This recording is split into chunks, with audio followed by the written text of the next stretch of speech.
একজন ট্রান্সজেন্ডার তার জীবনে কত অসুবিধে নিয়ে কত কিছু সহ্য করে তার জীবনটাকে অতিবাহিত করে, তারপরে তার সাথে যদি এমন একটা ঘটনা ঘটে যায় তাহলে সে যে এটা সহ্য করতে পারবে না সেটাই স্বাভাবিক। আজকে আমাদের সঙ্গে কল রেকর্ডিংয়ে আছে তোমার আমার পরিচিত নেহা বোন। নেহা তোমাদেরকে আজকে একটা তার বন্ধুর মুখ থেকে শোনা একটা ঘটনা তোমাদের সাথে শেয়ার করবে।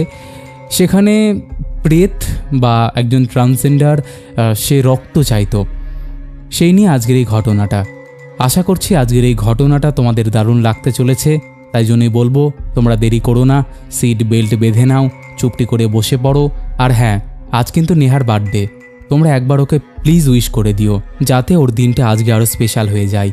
তো আর কথা বাড়াচ্ছি না, তোমরা উইশ করে দিও। চলো এবার আমরা সরাসরি চলে যাই নেহার ঘটনায়। হ্যালো নেহা। হ্যালো দাদা। বলো, জন্মদিনটা কেমন কাটছে আজকের দিনটা?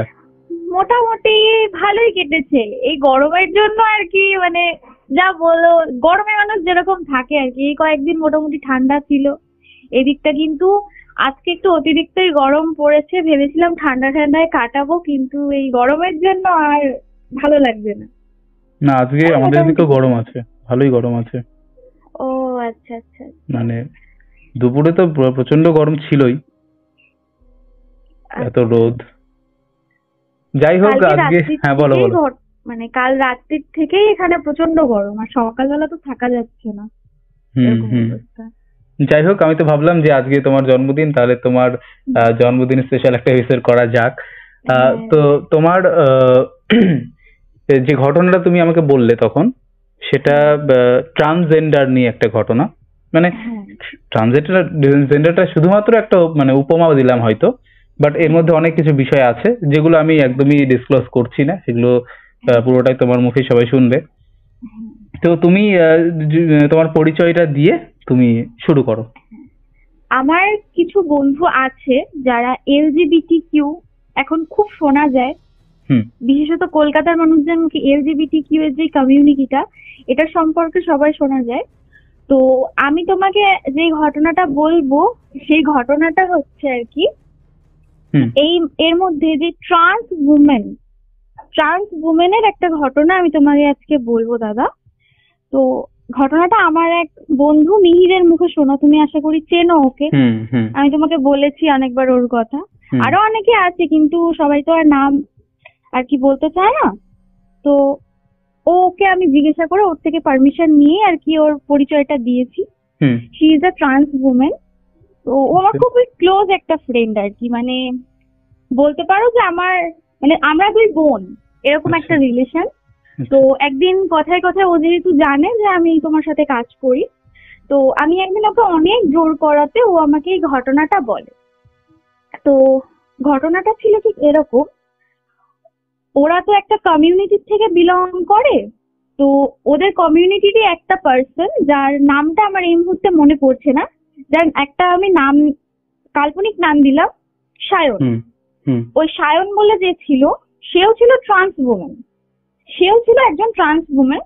তো ওর বাড়ির লোক যখন জিনিসটা জানতে পারে, একটা নর্মাল মধ্যবিত্ত বাঙালি পরিবারে কি হয়, এইসব জিনিসগুলো না একদম অ্যাকসেপ্ট করতে পারে না যে আমি আমার ছেলেকে জন্ম দিলাম, বাট সে পরবর্তীকালে একটা মেয়েদের মতো থাকছে, মেয়েদের মতো আবভাব করছে, নিতে পারে না বাড়ির লোকজন। এটা একদমই তারা নিতে পারে না, সমাজের মানে আরো ভয়, সমাজের ভয়ের জন্য বিশেষ করে। তা তো অবশ্যই। তো কি করে, ওই ছেলেটাকে আর কি বাড়ির থেকে বলে যে তুমি চলে যাও। তখন ছেলেটার বয়স ওই 10 কি 12 বছর হবে। তো ছেলেটা বেরিয়ে আসে। তো বেরিয়ে আসার পরে যে অ্যাকচুয়াল যারা থার্ড জেন্ডার, যারা জন্ম থেকে যারা থার্ড জেন্ডার, ওদেরও একটা কমিউনিটি থাকে। তা ওদের সাথে কোনো একটা সূত্রে ওর ছেলেটা, সায়ন বলে ছেলেটার পরিচয় হয়ে যায়, দেখা হয়। তো ও সমস্ত ঘটনা খুলে বলাতে, যেহেতু অতটুকু একটা বাচ্চা ছেলে, তো ওকে ওরা ওদের কাছে নিয়ে রাখে। এভাবে ওরা মানে ছেলেটাকে শেখাতে থাকে কি করে হাতে তালি দিতে হয়, যেরকম নয় থার্ড জেন্ডার নর্মালি যা করে থাকে আর কি। আমি এখানে আর বলছি না জিনিসটা, ঠিক আছে? এখানে আমি আর সমস্ত কথা বলছি না, কারণ ঘটনাটা অনেক বড় হয়ে যাবে। তো তো এই সমস্ত ওকে বিভিন্ন ভাবে তালিম দেওয়াতে থাকে। একটা সময় পরে ছেলেটার যখন ওই 16 কি 17 বছর বয়স হবে, তখন একদিন মানে ছেলেটা ওদের বাকি যাদেরকে আমরা মাসি বলে থাকি ওদের ওই মাসিদের সাথে সিগন্যালে দাঁড়িয়েছিল, টাকা পয়সা তুলছিল। এমন সময় প্রায় 20-22 না 25-26 বছরের একটা অপর ছেলের সাথে ওর দেখা হয়। মানে দিনের পর দিন ওকে দেখতো, মানে একটা মেয়েকে যেরকম ভাবে একটা ছেলে টিজ করে, বিরক্ত করতো না, বা দেখতো, ফলো করতো, ওকেও সেরকম ফলো করতো দিনের পর দিন। তো এরা কি হয়, এরা প্রচন্ড ডেয়ারিং হয়, যারা ট্রান্স ওম্যান হয় এরা প্রচন্ড ডেয়ারিং হয়। তুমি একে কিছু একটা বলবে, তোমাকে ও ঘুরিয়ে উত্তর দিয়ে দেবে। তো সায়ন ডাইরেক্ট যাই গিয়ে বলে যে কি হয়েছে, তুই আমার দিকে এরকম ভাবে তাকিয়ে থাকিস কেন? তো বলে যে আমি তোমাকে পছন্দ করি। তখন বলে তো তুই তো দেখছিস আমি কি, আর তুই তো একটা ছেলে, তুই কি করে আমায় পছন্দ করতে পারিস? তুই কি সব জানিস আমি কি, আমি কোথায় থাকি, আমার নাম কি? বলছে আমি সব জানি, অ্যান্ড আমার অ্যাট্রাকশন আমার মেয়েদের প্রতি নেই, আমার অ্যাট্রাকশন ছেলেদের প্রতি। ঠিক আছে, মানে সায়ন বুঝতে পারে যে ওই ছেলেটাও হয়তো LGBTQ কমিউনিটির কোন একজন মেম্বার। তা এরকম লুকিয়ে লুকিয়ে তারপরে যেহেতু এরা প্রচন্ড সেন্সিটিভ মাইন্ডের হয়, তা এরা না ছোট থেকে কারোর কাছে সেভাবে ভালোবাসা বলো, সহানুভূতিশীলতা বলো এটা পায় না। আর যাদের থেকে পায় তাদেরকে মানে নিজের সবকিছু দিয়ে দিতে প্রস্তুত, মানে প্রচন্ড ইনোসেন্ট মাইন্ডের বলতে পারো, প্রচন্ড ইনোসেন্ট হয় এরা। আচ্ছা, ঠিক আছে। তো এই সায়ন ওই ছেলেটাকে পুরো অন্ধের মতো বিশ্বাস করতো, ভালোবাসতো, অ্যান্ড ও যা ইনকাম করতো তার অনেক টাকা পয়সা দিত। অ্যান্ড এই যে মাসিদের কাছে ও যে ছোট থেকে মানুষ হয়েছে, ওখানে যে একবার ঢুকে যাবে না, সে বেরোতে পারবে না, তার সমস্ত স্বাধীনতা চলে যাবে। যেহেতু ছোট থেকে তাকে খাইয়ে পড়িয়ে তালিম দিয়ে বড় করেছে, সেহেতু তোমাকে ওখানেই থাকতে হবে। তা ছেলেটা দিনের পর দিন কি করতো, প্রচুর টাকা পয়সা দিত। মানে সায়ন ওই ছেলেটাকে প্রচুর টাকা পয়সা দিত, দিয়ে বলতো যে তুমি এই টাকাটা তোমাকে দিলাম, তুমি রাখো, আমরা পালিয়ে যাবো। এরকম ভাবে ওই সায়নের যখন 18 বছর বয়স হয়, তখন সায়ন ওই ছেলেটার সাথে পালিয়ে যায়, ওয়েস্ট বেঙ্গলের বাইরে চলে যায়। ওয়েস্ট বেঙ্গলের বাইরে চলে গেল, আর যেহেতু একটা প্রাপ্তবয়স্ক হয়ে গেছে, সেজন্য বলো কোনো কেস বলো কিছু বলো করতে পারবে না। ঠিক আছে। তো সায়নকে ওই ছেলেটা প্রতিশ্রুতি দিয়েছিল যে ওর অর্গান ট্রান্সপ্লান্ট করাবে।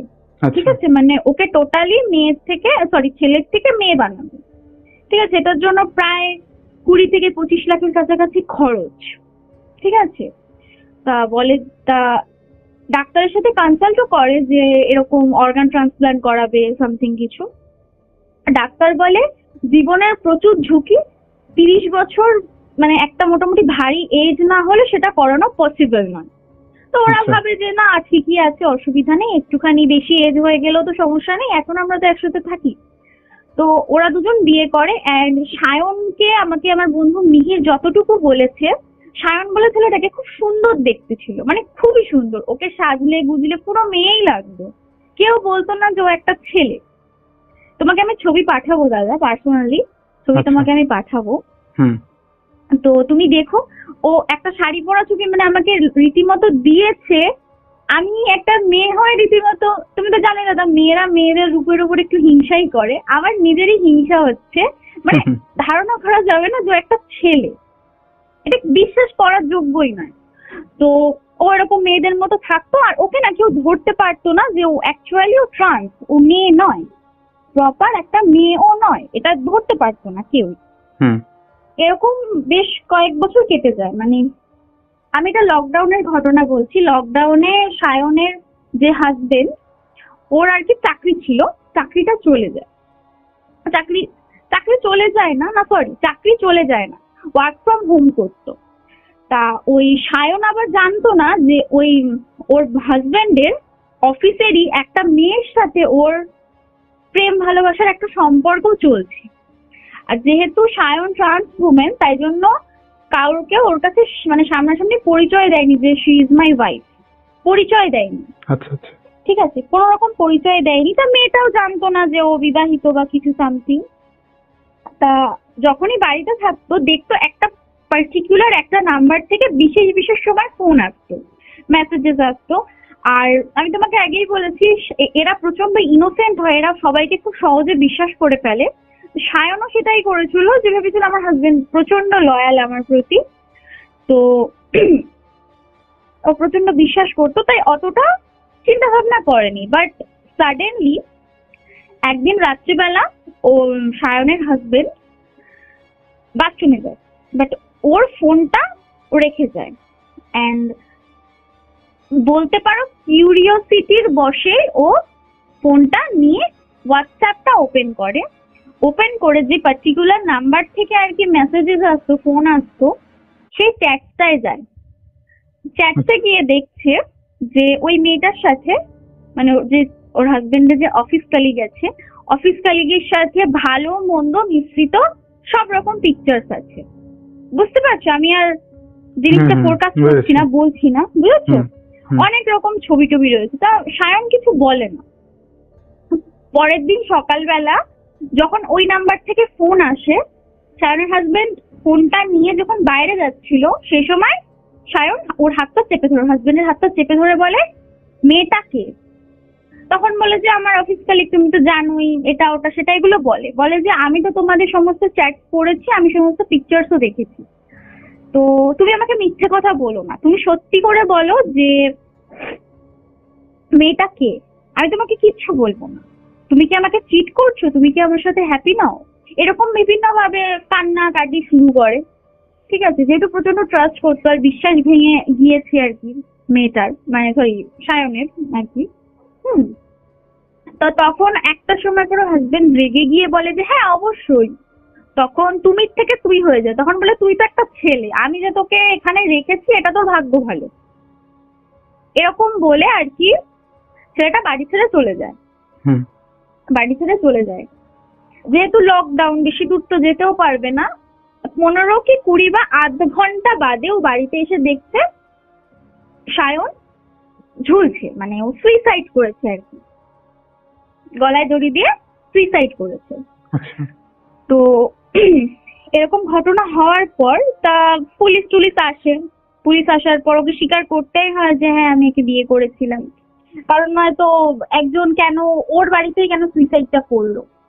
তা এর 1 বছর বাদে, মানে 2021 সালে, এর মধ্যে কিন্তু কোনো ঘটনা ঘটেনি। সায়নের হাজবেন্ড কিন্তু ওই বাড়িটাতেই থাকতো, ওই বাড়ি থেকে কিন্তু কোথাও যায়নি, ওখানেই থাকতো। যেহেতু একটা লিজের কিছু একটা ব্যাপার আছে, লিজে একটা অনেকটা বড় অ্যামাউন্ট দিয়ে দিয়েছিল, তাই জন্য ওখান থেকে ছেড়ে যাওয়া পসিবল নয়।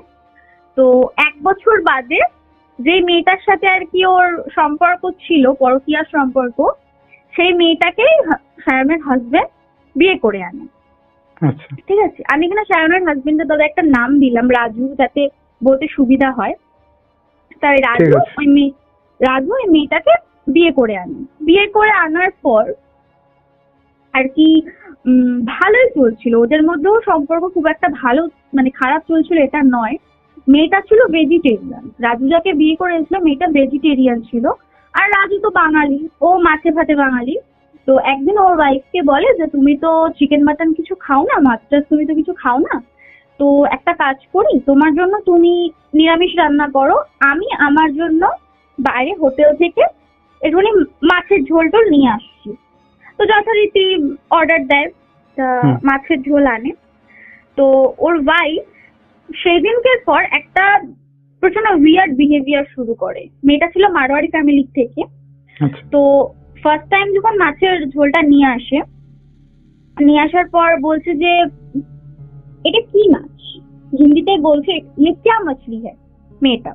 তখন বলছে যে এটা মেবি ওটা কাতলা মাছ ছিল, বলছে এ তো কাতল মাছ আছে, হিন্দিতে বললো। তখন বলছে যে আমাকে একটু গ্রেভি দেবে, আমি একটু গ্রেভি দিয়ে ভাত খাবো। তা তখন বলছে তুমি তো নিরামিষ খাও, তুমি আবার কেন গ্রেভি খাবে। তা যে একটা মেয়ে যে সারা জীবন বাইরে থেকেছে, যে বাংলার বটুকুও বোঝে না, সে পরিষ্কার বাংলায় বলছে আমি তো মাছ খেতে ভালোবাসি, আমাকে তুই মাছ দিবি না কেন, আমার হাতে তো মাছ ভাত তুই প্রতিদিনই খেতিস, মাছটা আমাকে দে। তো এতদূর হওয়ার পর আর কি রাজু প্রচন্ড ভয় পেয়ে যায়, স্বাভাবিকভাবে ভয় পাওয়াটা স্বাভাবিক। তা ও ধাক্কা মারে ওর ওয়াইফকে আর বলে যে তোমার কি হয়েছে, হিন্দিতে বলে তোমার কি হয়েছে। তখন বলে কি হবে, ততক্ষণে কিন্তু মাছের বাটিটা নিয়ে ও কিন্তু মাছটা মুখে পুড়েছে খানিকটা, খানিকটা মুখে পুড়েছে, মানে দাঁতের চিবানোটা বাকি, মানে মুখে পুড়েছে, সেই মুহূর্তে ধাক্কাটা মেরেছে। তখন আর কি সেই মুহূর্তে মেয়েটা হুঁশ এসছে, এসে বলছে যে তোমার সাহস মন্দ না, হিন্দিতে বলছে তোমার তো সাহস মন্দ নয়, তুমি আমাকে মাছ খাওয়াচ্ছ কোন সাহসে। তো তখন বলছে তুমি তো নিজেই মানে মাছটা আমার হাত থেকে কেড়ে নিলে। তো তখন দেখছি যে সত্যি, আর যখন মাছটা কাটছিল তখন ছেলেটার হাতে অনেক মানে মেয়েটার হাতে যে বড় বড় নখ ছিল, নখের আঁচড়টাও লেগেছে, আঁচড় সেখানে রক্ত টক্ত বেরোচ্ছিল। তা সেদিনকে পর ওই মানে রাজু আর ওখানে মাছটা টানতো না, কিন্তু ওর ওয়াইফ দিনের পর দিন বলতে থাকে যে আমাকে মাছ এনে দে, আমাকে মাংস এনে দে, প্রায় দিনই এরকম বিভিন্ন ভাবে আর কি ও ইয়েকে সায়নের হাজবেন্ডকে মানে রাজুকে উত্তপ্ত করতো বিভিন্ন ভাবে, অশান্তি ঝগড়া করতো যে আমার মাছ লাগবে, আমার আমিষ খাবার আমার লাগবে। আর একটা সাধারণ মেয়ে, একটা নর্মাল মেয়ে কতটুকু ভাত, কটা রুটি বা কতটুকু খাবার খেতে পারে একটা আইডিয়া আছে। একটা মেয়ে তো আর নিশ্চয়ই 500 গ্রাম বা 1 কিলো চালের ভাত খেতে পারবে না, কখনোই না, কখনোই পারবে না। রাজু কি করতো, মাসকাওয়ারি মালপত্র এনে রাখতো, 50 কিলো চালের বস্তা, আটা, সমস্ত কিছু এনে রাখতো। তা ও যখন অফিস বেরিয়ে যেত, ও বাড়িতে এসে দেখতো মোটামুটি যা আনাজপাতিও দেখে গেছে তার অর্ধেকের একটু কম রয়েছে বেঁচে। মানে কে খেত না খেত এটা ওর ওয়াইফ কোনোদিনই বলেনি, রাজুর ওয়াইফ কোনোদিনই বলেনি, বাট খাবারটা থাকতো না। একদিন রাজু কি করে, ও অফিস যাওয়ার নাম করে বেরোয়, ঠিক আছে। একটা কথা তোমাকে বলে রাখি, ওরা যে বাড়িটাতে থাকতো, বাড়িটা ছিল হচ্ছে একতলা, সামনের দিকে একটা দরজা, পিছন দিকে একটা দরজা। পিছন দিকের দরজাটায় ও কি করেছিল, আগের দিন রাত্রে বাইরে থেকে তালা মেরে রেখেছিল যাতে ও ঢুকতে পারে, ঠিক আছে। তো ও কি করেছে, অফিস যাওয়ার নাম করে বেরিয়েছে, বেরিয়ে ঘন্টাখানেক বাইরে ঘোরাফেরা করে ঠিক দুপুর বেলা ও পিছনের দরজা দিয়ে ঘরে ঢুকেছে। আর ওদের বাড়িটার আমাকে যতটুকু বর্ণনা আমার মনে আছে, সামনের দিকে একটা বারান্দা ছিল, তারপর পাশাপাশি দুটো ঘর, পিছন দিকে একটা ছোট কি বলে ছোট একটা পিছন দিকে বারান্দা যেখানে ওরা খাওয়া দাওয়া করতো, আর একটা রান্নাঘর, আর বাইরে একটা ছোট্ট একটা উঠোন মতো, যে উঠোনে আর কি মানে ধরো উঠোনের পাশে বাথরুম সমস্ত কিছু ছিল। আর ওই পিছনের দরজা দিয়ে যদি তুমি ঘরে ঢোকো, তবে তুমি সবার আগে রান্নাঘরের জানালা আর হচ্ছে ডাইনিং টেবিলের এরিয়াটা তুমি দেখতে পাবে। তাও কি করেছে, প্রচন্ড সন্তর্পণেও ঢুকেছে, ও দেখছে ওর ওয়াইফ কোথায় রয়েছে, এইভাবে ও ভেতরে ঢুকেছে। ও ভেতরে ঢুকে দেখছে যে ওর যে ওয়াইফ, রাজুর যে ওয়াইফ আছে, সে আর কি 2 হাত দিয়ে গপাগপ মানে এতটা পরিমাণ ভাত খাচ্ছে যে একটা সাধারণ মেয়ে অতটা ভাত খেতে পারে না, অসম্ভব খাওয়া। 2 হাত দিয়ে মানে পুরো রাক্ষসের মতো খাচ্ছে। সেটা দেখে রাজু প্রচন্ড জোরে চিৎকার করে ওঠে, প্রচন্ড জোরে, মানে এত জোরে চিৎকার করে যে আশেপাশের বাড়ির মানুষজন জড়ো হয়ে যায়, আর সাথে সাথে রাজু জ্ঞান হারায়। ওর যখন জ্ঞান ফিরে দেখছে ওর ওয়াইফ ওর পাশে বসে, আশেপাশে প্রচুর মানুষজন রয়েছে, ও চোখ খুলেই ফার্স্টে ওর ওয়াইফের দিকে হাঁ করে তাকায় যে এটা কি হলো ঘটনাটা। তা ওর ওয়াইফ নর্মালি আবার সেই নর্মাল ভাষায় বলে যে আপকো ক্যা হুয়া পেছে, সেন্সলেস কিউ হো গেছে, এরকম হিন্দিতে বল, ঠিক আছে। তা ও কিছু বলে না, ও বলে যে আমার শরীরটা ভালো লাগছিল না, আর তোমাকে সামনের দরজা দিয়ে বহুবার আমি ডেকেছি, কিন্তু তবুও আমি কোনো সাড়া শব্দ পাইনি, তাই জন্য আমি পিছনের দরজা দিয়ে ঘরে ঢুকে আর কি সেন্সলেস হয়ে যাই, মাথাটা হঠাৎ করে আমার ঘুরিয়ে যায়। আচ্ছা, তা এরকম না ছোটখাটো ঘটনা প্রায় দিনই ঘটতো। এভাবে প্রায় আরো 1 বছর কেটে যায়। 2022 সালে আর কি মেয়েটি, রাজুর ওয়াইফ, কনসিভ করে। কনসিভ করার ওই 3 কি 4 মাসের মাথায় আর কি হঠাৎ করে মানে কোনো কারণ ছাড়াই মিসক্যারেজ হয়ে যায়।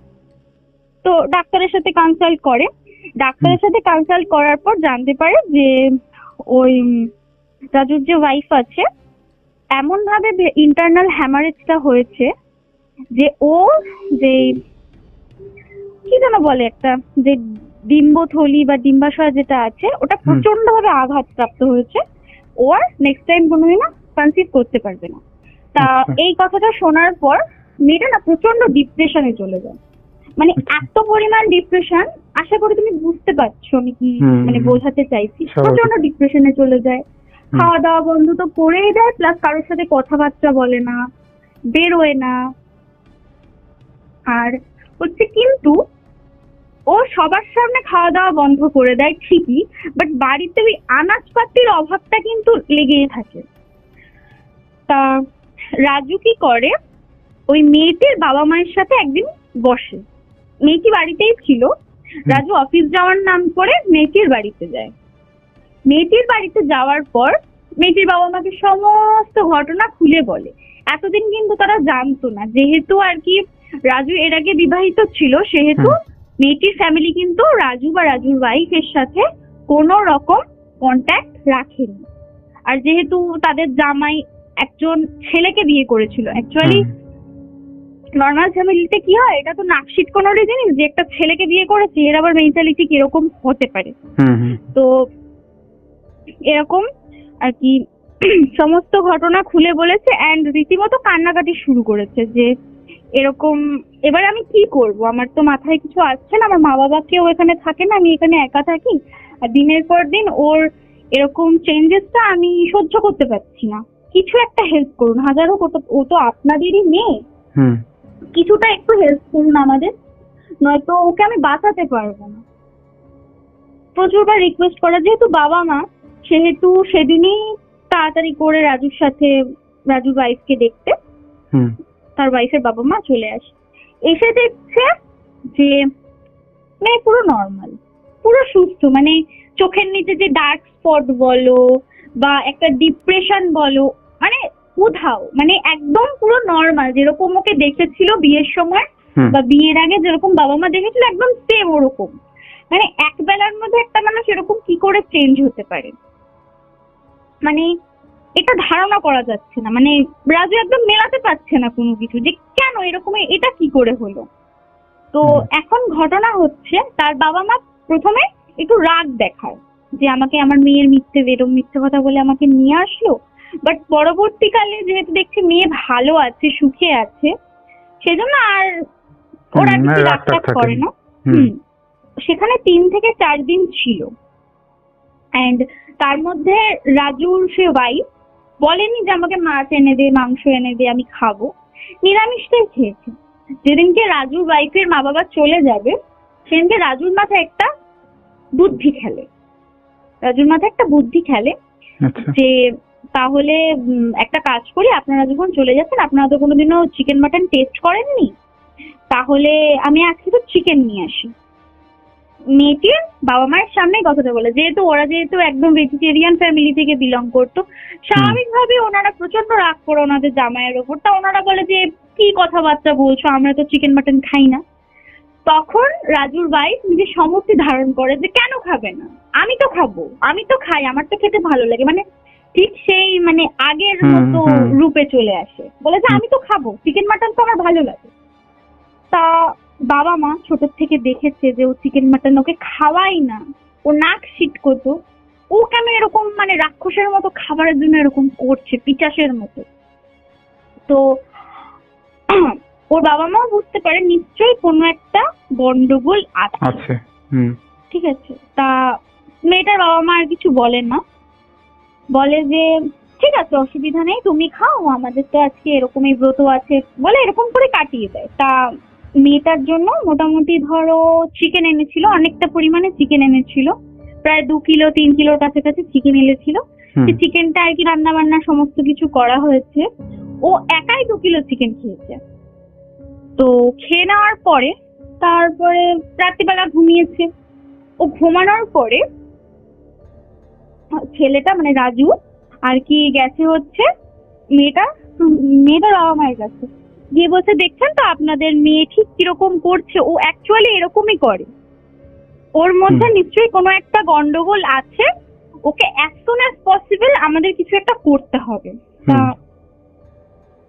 ওই যে যিনি মারোয়ারি দম্পতি ছিলেন, যার কি মানে ওই মেয়েটির বাবা মা, ওনারা বলেন যে ওকে কোনো ডাক্তারের কাছে নিয়ে গেলে ও কিন্তু সুস্থ হবে না।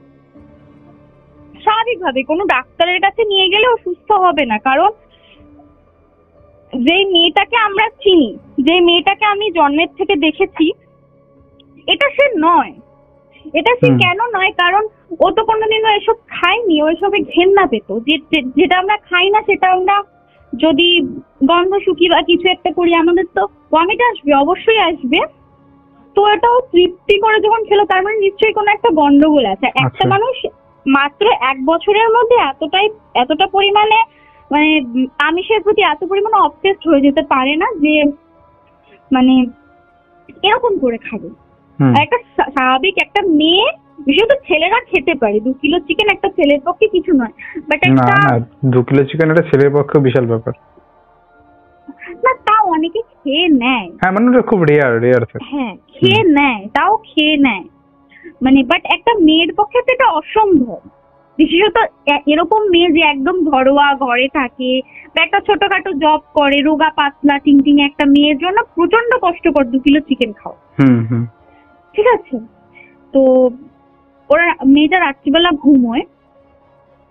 আর তোমাকে বলেছিলাম না ডক্টর দেখিয়েছিল, তো ওই ডাক্তারকে রাত্রে ফোন করে কনসাল্ট করে যে একটা যদি কোনো একটা ভালো ঘুমের ওষুধের ব্যবস্থা করা যায়, যাতে মেয়েটাকে অন্তত পক্ষে ঘুম পাড়িয়ে রাখা যায়, যাতে সে নিজেকে নিজে কোনোভাবে হার্ম না করে। এখানে একটা কথা তোমাকে বলিনি, মেয়েটার বাবা মা আসার আগেও দিও মেয়েটা নিজেকে নিজে প্রচন্ড ভাবে হার্ম করতো, মানে নিজের মাথা নিজে দেওয়ালে ঠুকতো, কখনো কখনো ছুরি দিয়ে নিজের হাত পা গুলোকে চিরতো বসে বসে, মানে প্রচন্ড পৈশাচিক কাণ্ড কারখানা নিজের ওপরও করতো। কখনো রাজুর কোনো ক্ষতি করেনি, একমাত্র ওই হাতের নখ লেগেছিল ওইটুকুই, শুধুমাত্র মাছটা কেড়ে নেওয়ার জন্য। এছাড়া রাজুর কোনো হার্ম কিন্তু ও করেনি, ওর নিজেকে নিজে হার্ম করতো, নিজেকে নিজে হার্ম করে প্রচন্ড আনন্দ পেত, নিজেই হাসতো আর বলতো যে দেখ কি সুন্দর রক্ত বেরোচ্ছে না, কি সুন্দর, কি ভালো লাগছে না, এরকম করতো। এটা বলতে আমি ভুলে গিয়েছি।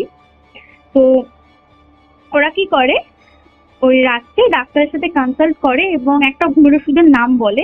তো পরদিন সকালে উঠে ছেলেটা ঘুমের ওষুধ নিয়ে আসে এবং রাত্রে যতটুকু চিকেন বেঁচে ছিল, হাস্যকর লাগছে জিনিসটা আমার বলতে, রাত্রে যতটুকু চিকেন বেঁচে ছিল ভেবেছে চিকেনের প্রতি এতটাই অবসেসড হয়ে গেছে যে সকালবেলাও বোধহয় চিকেন দিলেও খেয়ে নেবে।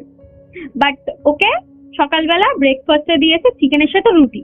তা তখনও নর্মাল হিন্দিতে বলছে আমি তো চিকেন খাবো না, আমি কেন চিকেন খাবো, আমার জন্য কেন তুমি চিকেন এনেছো, আমি নর্মাল প্লেন খাবার খাবো। তো যেহেতু ঘুমের ওষুধটা ওটার মধ্যে মেশানো ছিল, তখন বলছে ঠিক আছে আমি তাহলে ফেলে দিই। এরকম বেশ কয়েকবার বলার পরে আবার বলছে ঠিক আছে তাও আমি খেয়ে নিচ্ছি, আবার সেই পৈশাচিকতা চলে আসে। ঠিক আছে, তো খেয়ে নেয়, খেয়ে ওর সাথে সাথে মেয়েটা কিছুক্ষণের মধ্যে ঘুমিয়ে পড়ে। তা এবারে ছেলেটা মানে রাজু শ্বশুর শাশুড়ি 3 জন মিলে যায় হচ্ছে সেই পার্সনটার কাছে যার কথা রাজু শাশুড়ি মা বলেছিল। সেখানে যায়, সেখানে গিয়ে সমস্ত ঘটনা খুলে বলে, এমনকি ওই আমাদের সায়নের কথাও খুলে বলে সমস্ত কিছু।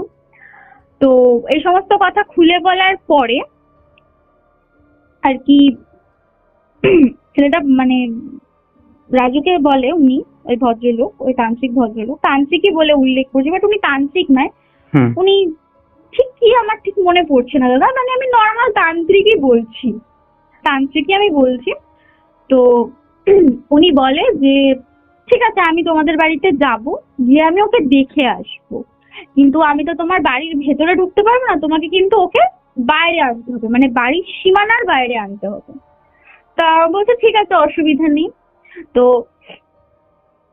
বাড়ির সামনে যায় ওই তান্ত্রিক, তা রাজু শ্বশুর শাশুড়ি 3 জন মিলে রাজুর ওয়াইফকে কোন রকম ধরাধরি করে নিয়ে, যেহেতু ঘুমের ওষুধ খেয়েছিল তাই ও ঘুমিয়েছিল, তখনও ওঠেনি। তা বাইরে নিয়ে আসার পর সমস্ত কিছু আর কি ওকে দেখে ভালো করে, দেখে বলে যে ঠিক আছে ওকে ঘরে নিয়ে যাওয়ার পরে এবারে রাজুর শ্বশুর এবং শাশুড়িকে বলে যে তোমরা বাড়িতে থাকো, তোমাদের জামাইকে নিয়ে আমি যাচ্ছি, আমার কিছু দরকার আছে।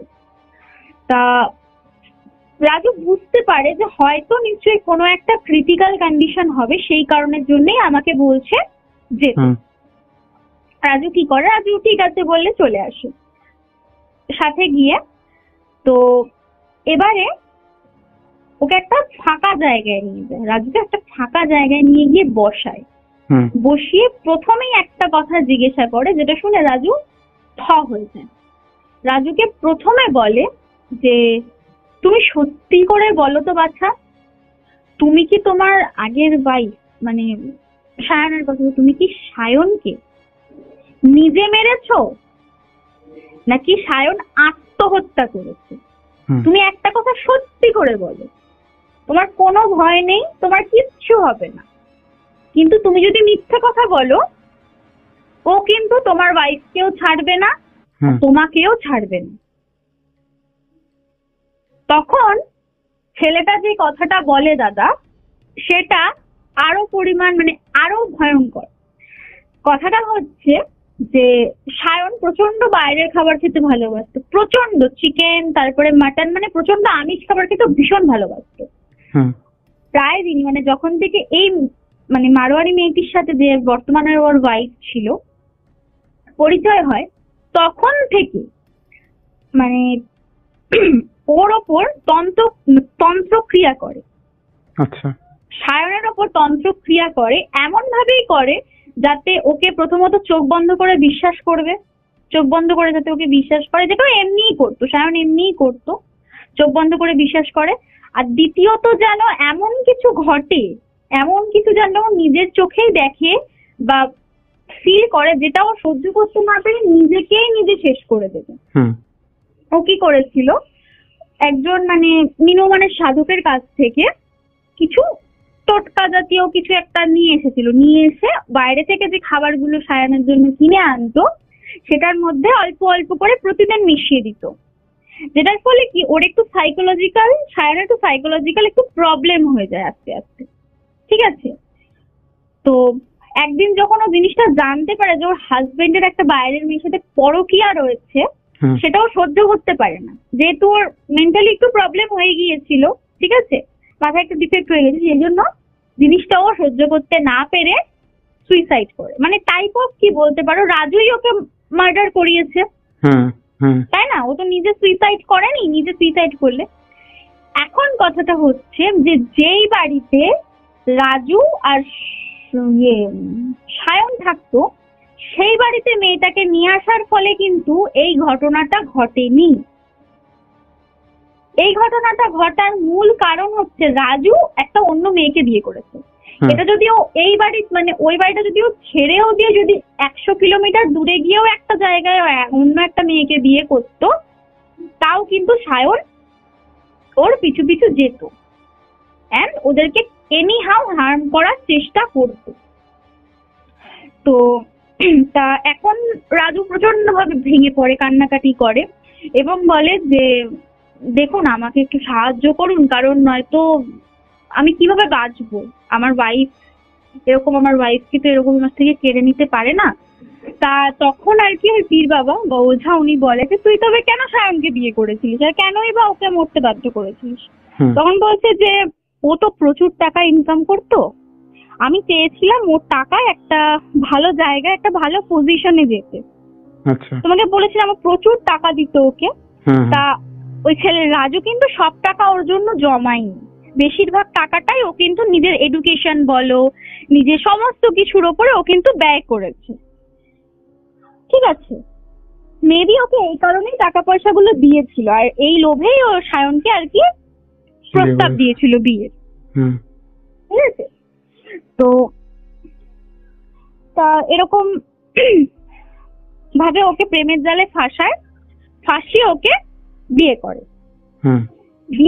তা তখন আর কি ওই বিবাহ বলে যে তার মানে কি তুই সাগর মানে সায়নকে কি তুই সত্যিকারের ভালোবাসতিস নাকি এরকম টাকার জন্য? তখন বলছে যে না আমি টাকার জন্য, আমি তো একটা ছেলে, আমি কেন আরেকটা ছেলের প্রতি এভাবে অবজেক্ট হব। মানে তা শকড, আমি এই কথাটা শুনে দাদা প্রচন্ড ভাবে শকড হয়ে যাই যে একটা মানুষ কতটা নিম্ন রুচি সম্পন্ন হতে পারে। একটা ইনোসেন্ট পার্সনকে এভাবে কেউ কষ্ট দেয়, আমার খুব খারাপ লেগেছিল এই ঘটনাটা যখন শুনেছিলাম। দেন বলে যে এটার থেকে মুক্তির একটাই উপায় আছে, তুই তোর ওয়াইফকে ছেড়ে দে, আর তুই কোনোদিনও কোনো মেয়ের সংস্পর্শে আসতে পারবি না। আসলে কিন্তু সায়ন তোকে ছাড়বে না, সায়ন তোকে মারবেও না, কিন্তু সায়ন তোকে ছাড়বেও না, কারণ সায়ন চায় তুই আলাদা থাক। আর এটা দাদা আমি একটা জায়গায় শুনেছিলাম, যারা এই ট্রান্সজেন্ডারের যে স্পিরিটটা হয় না, এরা যেহেতু সারা জীবনে প্রচুর পরিমাণ মানে মেন্টাল বলো ফিজিক্যাল বলো টর্চারের শিকার হয়, এদের যে স্পিরিটটা মৃত্যুর পর জন্ম হয় না, স্পিরিটটা নর্মাল আমার মানে আমি মরে গেলে যদি আমার স্পিরিট হয় বা তুমি মারা গেলে তোমার যদি স্পিরিট হয়, তার চেয়ে কিন্তু কয়েক গুণ শক্তিশালী হয়। আচ্ছা, কয়েক গুণ। এটার সত্য মিথ্যা তো আমি জানি না, বাট এটা আমি শুনেছি, এন্ড এটা এই স্টোরিটা বলেছে, মানে প্রচন্ড শক্তিশালী একটা স্পিরিট তৈরি হয় যেটাকে আটকানো অনেক কষ্টকর। যেহেতু ওকে কালো জাদু করে মারা হয়েছে, টাইপ অফ বলতে পারো ওকে কালো জাদু করে মারা হয়েছে, এই কালো জাদুর কিছুটা এফেক্ট তো ওর মধ্যে রয়ে গেছে, সেই কারণে ওর স্পিরিটটা প্রচন্ড শক্তিশালী হয়ে গেছে। ওর স্পিরিটটা মানে পার্টিকুলার কোনো বাউন্ডারির মধ্যে কিন্তু নেই, পার্টিকুলার কিন্তু কোনো বাউন্ডারির মধ্যে নেই। আর ওকে যে মেয়েটাকে যে ঘুমের ওষুধ খাইয়ে ওখানে ঘুম পাড়িয়ে রাখা হয়েছে, কিন্তু মেয়েটা ঘুমিয়েছে, সায়ন কিন্তু ঘুমোয়নি, সায়ন কিন্তু জেগেই রয়েছে। হয়তোবা সায়ন আমাদের পাশে বসে আমাদের কথা শুনছে। এই জন্যই তোমাকে বলছি বাবা, তুমি যদি বাঁচতে চাও, তুমি যদি ভালো থাকতে চাও, তোমার ওয়াইফকে যদি তুমি বাঁচাতে চাও, যদি তুমি সত্যিকারের ওকে ভালোবাসো, তোমাকে ওকে ছাড়তে হবে। যদি তুমি ওকে না ছাড়তে পারো, তবে কিন্তু তুমি শেষ হয়ে যাবে, তোমার ফ্যামিলিও এভাবে শেষ হয়ে যাবে। তোমার ওয়াইফকে খুন করবে, তোমার ওয়াইফকে মেরে দেবে, কিন্তু ও তোমাকে মারবে না, তোমাকে তড় পাবে, সারা জীবন ও তোমাকে তড় পাবে। তো এটা বিশ্বাস করো, রাজু একদমই বিশ্বাস করো। রাজুকে বলে আপনি ভুলভাল কথাবার্তা বলছেন, আমি এগুলো মানবো না, আমি আমার ওয়াইফের সাথেই থাকবো, আর আমি অন্য কাউকে দেখাবো। তা এরপরে কমসে কম ওরা থাকতো চেন্নাইতে, চেন্নাইয়ে প্রচুর জায়গায় গিয়েছে, দেখিয়েছে, অনেক মন্দির মসজিদ অনেক জায়গায় গিয়েছে, আলটিমেটলি কোনো লাভ হয়নি। ওই বাড়িটাকে ছেড়েছে, ওই বাড়িটাকে ছেড়ে অন্য একটা বাড়িতে গেছে, তাও কোনো লাভ হয়নি। উপরন্তু মেয়েটার মানে রাজুর ওয়াইফের দিনকে দিন অবস্থা আরো খারাপ হতে যাচ্ছিল, সে আরো পরিমাণ পৈশাচিক হচ্ছিল। একটা সময় এরকমও এসছে যে রাজু অফিস থেকে বাড়ি ফিরে দেখছে যে মেয়েটা নিজের রক্ত নিজে চুষে চুষে খাচ্ছে, মানে নিজের হাত কামড়ে নিজের রক্ত নিজে চুষে চুষে খাচ্ছে এরকম। কিন্তু মেয়েটাকে কিন্তু শিকল দিয়ে আটকানো ছিল, শিকলটা পর্যন্ত এনিহাও ভেঙে দিয়েছে, দিয়ে এরকম বলছে মানে। আর ঘুমের ওষুধ দিয়েও তো কোনো কাজ হচ্ছে না, ঘুমের ওষুধ দিলেও কিন্তু ঘুম হচ্ছে না, হার্ডলি 1 থেকে 1.5 ঘন্টা, মানে 10-12 ঘন্টা একটা ঘুমের ওষুধ দিয়ে গেল, বাড়িতে এসে দেখছে যে পুরো সারা বাড়ি এলোমেলো, ও নিজের প্রতি নিজে হার্ম করছে। একদিন রাত্রিবেলা রাজুর ওয়াইফকে অন্য একটা ঘরে ওকে আটকে রাখতো। রাজুর ওয়াইফ ওই ঘর থেকে চিৎকার করে করে একটাই কথা বলছে যে তুই আমাকে আটকে রেখে কি করবি, তুই আমাকে আটকে রেখে তো কিছু করতে পারবি না, আমি তো তোর সাথেই থাকবো। আর তোর যে ওয়াইফ, তোর বউয়ের রক্ত আমি প্রতিদিন অল্প অল্প করে খাবো, অল্প অল্প করে খাবো। তোর এই বউ মরে গেলে তুই আবার বিয়ে করবি, তোর আবার সেই বউয়ের রক্ত আমি খাবো। তুই যতদিন কোনো মেয়ের সাথে থাকবি আমিও তোর সাথেই থাকবো। তোর জীবনে শুধু আমি আছি, সায়ন আছে, তোর জীবনে আমি কাউকে আসতে দেব না, আর তুই মরতে চাইলেও তোকে আমি মরতে দেব না। তো রাজু এই কথাটা শুনে টিপ হয়ে যায়, পাথর হয়ে যায়, ভাবে যে এটা ওর ওয়াইফ জানলো কি করে, এটা ওর ওয়াইফ জানলো কি করে। তখন ওই তান্ত্রিকের ওই কথাটা মনে পড়ে যে বলেছিল না যে মেয়েটা ওখানে ঘুমিয়ে আছে, কিন্তু হয়তো সায়নের আত্মা আমাদের পাশে বসে আমাদের কথা শুনছে, এই কথাটা হঠাৎ করে ওর মনে পড়ে। তো কি করে পরের দিন সকালবেলায় রাজু তার শ্বশুর শাশুড়িকে ফোন করে বলে যে আপনার মেয়েকে আপনি নিয়ে যান, কারণ ও এখানে থাকলে ও কিন্তু মারা যাবে। রাজুর ওয়াইফকে নিয়ে চলে যায়। এর 7 দিন বাদে স্বাভাবিকভাবে ওর বিয়ে করা ওয়াইফ ফোন করে রাজু শাশুড়ি মা ফোন ধরে বলে যে ও তো 7 দিন এসছে এখানে, মানে হয়েছে এখানে এসছে, ও তো পুরো সুস্থ, ওর তো কিছুই হয়নি, ও তো খালি তোমার নাম করছে, ও তো পুরো সুস্থ। তা রাজু একদিন দেখতে যায়, মানে ঘটনাটা মানে কথাটা শোনার পরদিনই দেখতে যায়, দেখতে গিয়ে বলছে হ্যাঁ পুরোপুরি সুস্থ, ওর কোনো প্রবলেম নেই। ও ঠিক করে যে ওর ওয়াইফকে নিয়ে আসবে, বলে যে তুমি যে ব্যাগপত্র গুছিয়ে রাখো, আমি তোমাকে পরশুদিন বা কালকে সামথিং একটা ডেট দিয়ে আমি নিয়ে আসবো। সেই দিন রাত থেকে আবার ওই ঘটনা চালু, আবার ওর ওয়াইফের সাথে ওই ঘটনাগুলো হচ্ছে, আবার ওইরকম পৈশাচিক ভাব দেখাচ্ছে, এরকম করছে। তা একদিন রাত্রে ঘুমিয়েছিল, স্বপ্নে দেখছে সায়ন ওর সামনে দাঁড়িয়ে আছে। প্রথম দিন যেই সায়নকে দেখেছিল একটা সবুজ রঙের সামথিং একটা রঙের শাড়ি বলেছিল, ওই রঙের একটা শাড়ি পরা, ছোট ছোট চুল, তখন চুল ওর বড় হয়ে ছোট ছোট চুল করে, বলছে যে তুমি আবার ওকে আনতে চাইছো, তুমি এনো না, এবার আনলে কিন্তু ওর লাশ এখান থেকে বেরোবে।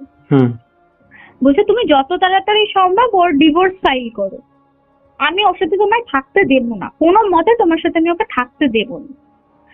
তো ঠিক আছে, ও রাজি হয়, ডিভোর্স দিয়ে দেয়। ডিভোর্স দিয়ে দেওয়ার পরে আমি যতদূর শুনেছিলাম মেয়েটা পরবর্তীকালে ওর একটা অন্য জায়গায় বিয়েও হয়েছে। আর এদিকে রাজু কিন্তু এই সায়নের থেকে মুক্তি পাচ্ছে না, এরপরে মানে শুরু হয় রাজুর স্বপ্নে আসা সায়নের, মানে রাজুর স্বপ্নে সায়ন আসতো, প্রতিদিন ডেলি আসতো, এসে বলতো, বিভিন্ন ভাবে ভয় দেখাতো, এটা ওটা সেটা করতো। রাজু একদিন এতে অতিষ্ঠ হয়ে বলে যে আমি এবার সুইসাইড করবো, আমি আর থাকবো না, আমি আর বাঁচতে চাই না, তুমি চাইছো না যে আমি বেঁচে থাকি, আমি বাঁচতে চাই না, আমি মরে যাবো। এটা অলমোস্ট 2023-এর শেষ, মানে গত বছর ডিসেম্বরের কথা বলছে। রাজু প্রথমবারের মতো সুইসাইড অ্যাটেম্প্ট করে। তা ও ট্রেন লাইনের সামনে চলে গিয়েছিল, ও বলছে যে কোন একটা এন্টিটি আসলো, এসে ওকে সিম্পলি ধাক্কা মারলো, মানে এত জোরে ধাক্কা মারলো যে ও সোজা একদম রেল লাইনের বাইরে গিয়ে ছিটকে পড়লো, আর ট্রেনটার সাথে সাথে চলে গেল। তা ও সেকেন্ড টাইম সুইসাইড করতে যায় ফ্যানের সাথে গলায় দড়ি দিয়ে। তা তখনও মানে একটা শক্তপোক্ত ফ্যান, ভেঙে পড়তে পারে না, ফ্যান শুদ্ধ ভেঙে পড়ে গেল নিচে। বিষ খেতে গিয়েছিল, বিষ খাওয়ার ঠিক আগের মুহূর্তে আর কি ও মাথা ঘুরে সেন্সলেস হয়ে পড়ে যায়। এরকম বিভিন্ন ভাবে ওকে বাধা আসতে থাকে। বর্তমানে আমি যতদূর আমার বন্ধু মিহিরের থেকে আমি শুনেছি যে রাজু বর্তমানে মেন্টাল অ্যাসাইলামে আছে। আচ্ছা। আর মানে এটা ডাক্তার বা সায়েন্স তো আর মানে না এরকম ভূত প্রেতের কথা। তারা দাবি করছে যে রাজুর কোনো মেন্টাল প্রবলেম রয়েছে, ঠিক আছে, সেই কারণের জন্যই মানে ওর ফার্স্ট ওয়াইফ সায়ন মারা যায় এবং সেকেন্ড ওয়াইফের সাথে ডিভোর্স হয়ে যায়, ঠিক আছে। এটা একটা জাস্ট ইস্যু, কারণ ওরা তো সবকিছু মেলাতে পারবে না, এটা জাস্ট একটা ইস্যু নিয়ে বলছে যে ওকে ওর নিজের মাথা খারাপ আছে, এই বলে ও এখন বর্তমানে মেন্টাল অ্যাসাইলামে রয়েছে। তো দাদা এই ছিল ঘটনাটা আমার ফ্রেন্ড মিহিরের থেকে শোনা। তো তোমার কেমন লাগলো সেটা বলো। আমার তো ভালোই লেগেছে, বাট একটা বিষয়, সেটা হচ্ছে লাস্টে ছেলেটার অ্যাসাইলামে চলে গেল এবং তার সাথে এখন কি মানে তারপরে সেই যে মারা গিয়েছিল যে ট্রান্সজেন্ডারের কথা বলছো, সে দেখা দেয় কিনা এগুলো তো আর জানা যায়নি। এগুলো জানা গিয়েছে বলতে কি, মানে যতদূর আমাকে আমার বন্ধু মিহির বলেছে যে ও প্রতিদিন রাত্রে শোয় এবং শুয়ে নিজেকে নিজে চড় মারে, জাস্ট এতটুকুই আমাকে বলেছে। তা এখন ও সত্যি এরকম ওকে মানে সায়নকে দেখার পর ওর মেন্টাল প্রবলেম এসে গেছে বা কি, এটা আমি কিন্তু জানি না, ঠিক আছে, নাকি ও সত্যি এটা সায়ন ওর সাথে এই কাজগুলো ওকে দিয়ে এগুলো করাচ্ছে। কিন্তু এখানে আরেকটা বিষয় যে মানে ওঝা ভদ্রলোক কি বলেছিলেন, সেটা হচ্ছে যে রাজুকে নাকি কোনোদিনই মানে সায়ন হার্ম করবে না, কিন্তু চটটাও তো ওকে মারছে এখন। এটা তো মানে ঊর্ধ্বে যে ওর সত্যি মেন্টাল প্রবলেম হয়েছে কিনা এটা আমি জানি না দাদা, সত্যি বলতে এটা আমি জানি না। আচ্ছা, তো এটাই একটা বিষয়, আমি একটা বিষয় জানা, তুমি জানো কিনা বিষয়টা, যেটা আমার খুব মনে হয়, সে ঠিক আছে যারা ট্রান্সজেন্ডার বা যারা এই সব, তুমি যেটা বললে 5 রকমের আছে, তো টোটাল 21 রকমের রয়েছে, তার মধ্যে 5 রকমকে দেখা যায়, ওটাই বলছি। তো এইখানে একটা যেটা বিষয়, সাডেন এই বিষয়টা যখন হাইলাইটে আসেনি, হ্যাঁ আমি অবশ্যই তাদেরকে রেসপেক্ট করি, কিন্তু একটা বিষয় ভাবো, সে একটা ছেলে, তো সাপোজ সে একটা ছেলে, সে এই যে এখন যেটা একটা ট্রেন্ডেও পরিণত হয়ে গেছে, ঠিক আছে, তুমি বলতে পারো, এইবার ও ছেলেটা নর্মাল হাঁটছে, নর্মাল মানে খাচ্ছে দাচ্ছে, সবকিছু নর্মাল, কিন্তু যখন থেকে এই যে বিষয়টা ওর মাথায় ঢুকে গেল না, হ্যাঁ যে ও ট্রান্সজেন্ডার বা সামথিং কিছু একটা, ট্রান্সজেন্ডার কথাটা তো যতক্ষণ না সে চেঞ্জ করছে ততক্ষণ তো যায় না, ঠিক, কিন্তু যখন থেকে তার মনে হয় যে আমি এরকম, সে ছেলেটা কিন্তু প্রপার হাঁটতো এতদিন, বাট যখনই সে জানলো সে তখন কোমর বেঁকিয়ে হাঁটছে। বাট আমি মনে করি যে তাদেরকে নিয়ে যে লোকে যে এতটা ইয়ে করে না, সেটা এই যে ছোট ছোট বিষয়গুলোর জন্য, মানে এটা আমার পার্সোনাল ভিউ আর কি, মানে লোকে সেটা নিতে পারে না। যেমন ধরে নাও একটা ছেলেকে সে দেখছে, হ্যাঁ কন্টিনিউ সে নর্মালি হাঁটাচলা করে, নর্মালি সবকিছু করে, বাট যখন থেকে সে জানলো সে কোমর দিল্লি হাঁটছে, মানে এটা কি সার্টেন চেঞ্জ হয়ে যায় মাথায় আসার পরে, কি তার অটোমেটিক কোমর চলে যায়? একটা কথা বলি, আমি আমাদের ডান্সেরই একজন আছে, যার নাম আমি নেব না কারণ জিনিসটা একটু খারাপ, তো আমি ওনার নামটা নিচ্ছি না।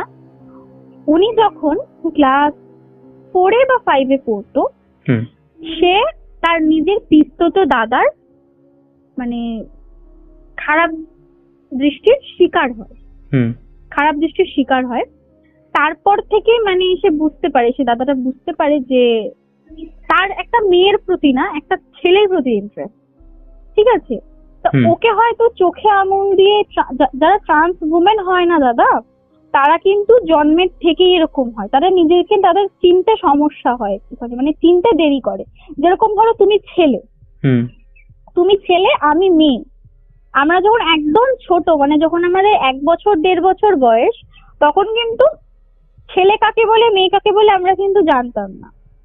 জানতাম কি, মানে একটা উল্টো দিক থেকে একটা ছেলে আছে তাকে আমরা হাক করছি, একটা মেয়ে আছে তাকে আমরা হাক করছি, বাট এখন কি সেটা পারবো?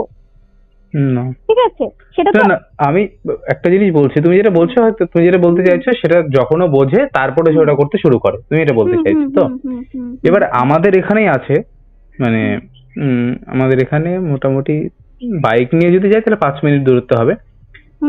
আমরা একসাথে খেলেছি ছেলেটার সাথে একসাথে, তখন মনে হয় আমরা ক্লাস 12 পড়ি।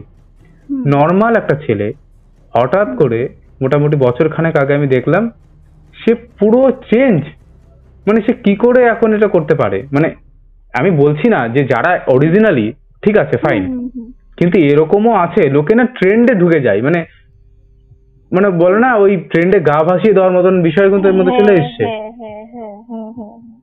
এবার আমি তোমাকে বলছি, কিছু কিছু ছেলেরা কি করে, মানে ধরো একটুখানি মেয়েদের গা ঘেঁষা হবে বলে নিজেকে নিজে ট্রান্স বানিয়ে দেয়।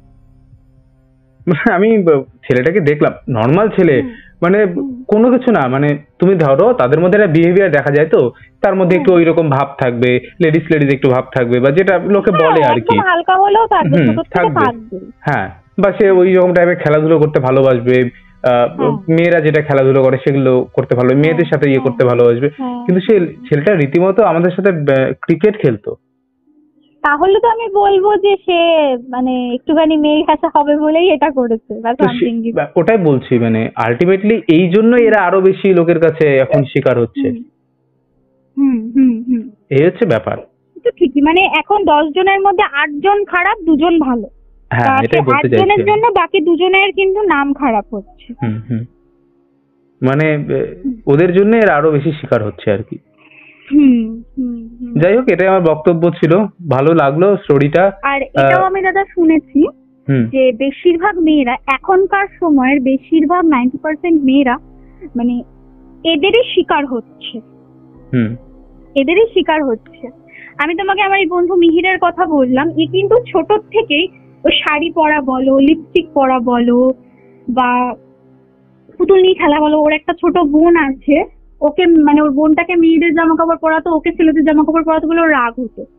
বলতো যে বনু ওর ফ্রকটা পরেছে, আমি ওরকম একটা ফ্রক পরবো। তো ছোট থেকে এটাই বলতো, বুঝেছো? বুঝেছি, না ওটাই বললাম আমি। যাই হোক, এগুলো নিয়ে বেশি আলোচনা করলে তখন আবার বলবে যে এরা আমাদের বিরোধ করছে, দরকার নেই সেটার। যাই হোক, ভালো লাগলো। সবাইকে বলবো যে আজকে নেহার বার্থডে, তোমরা একটু সবাই মিলে ওকে উইশ করে দাও কমেন্ট সেকশনে, সেটা যেন চোখে পড়ে সবার। ঠিক আছে নেহা, তাহলে শেষ করছি।